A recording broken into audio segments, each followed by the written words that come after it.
Sunod-sunod ang pagkakahuli ng tatlong individual na kabilang sa listahan ng most wanted persons sa lalawigan ng Bulacan matapos ang serye ng hiwalay na operasyon na isinagawa ng pulisya sa magkakaibang bayan.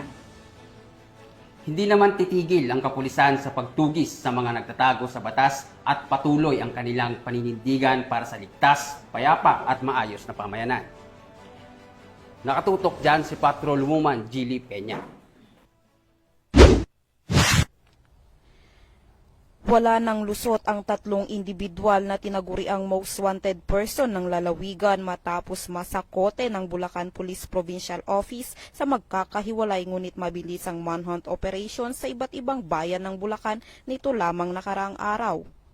Sa ulat mula sa tanggapan ni Police Colonel Angel L. Garciliano, Acting Provincial Director ng Bulacan PPO, ang matagumpay na operasyon ay bahagi ng pinaigting na kampanya ng kapulisan laban sa kriminalidad sa ilalim ng direktiba ni Police Brigadier General Ponce Rogelio I. Peñones Jr., Regional Director ng Police Regional Office 3.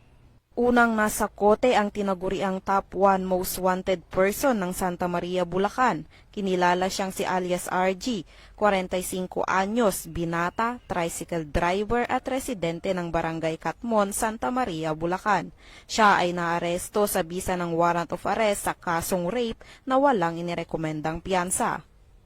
Kasunod nito na aresto naman ng Balagtas MPS si alias Naldo, 48 anyos, may asawa, kusinero at residente ng Barangay Burol 2nd, Balagtas, Bulacan.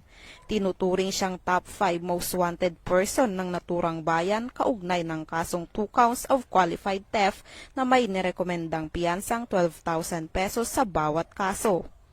Samantala sa Norzagaray, Bulacan, natuntun ng tracker team si alias Alvin, 33 anyos, binata, construction worker at kabilang sa top 10 most wanted person sa municipal level. Batay sa warrant of arrest na inilabas ng Municipal Trial Court, 3rd Judicial Region Angat, Bulacan para sa kasong pagnanakaw o theft na may nirekomendang piyansang 30,000 pesos.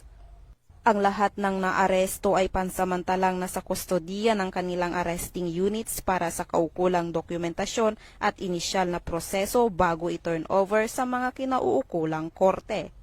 Patuloy ang paalala ng Bulacan PNP sa publiko na makiisa sa kampanya kontra kriminalidad sa pamamagitan ng pagbibigay ng impormasyon sa mga kinaukulang otoridad. Mula dito sa Police Regional Office 3, ako ang inyong PNN Correspondent, Patrolwoman Jilly Advincula Peña, alagad ng batas, tagataguyod ng Balitang Pulis. This is an emergency.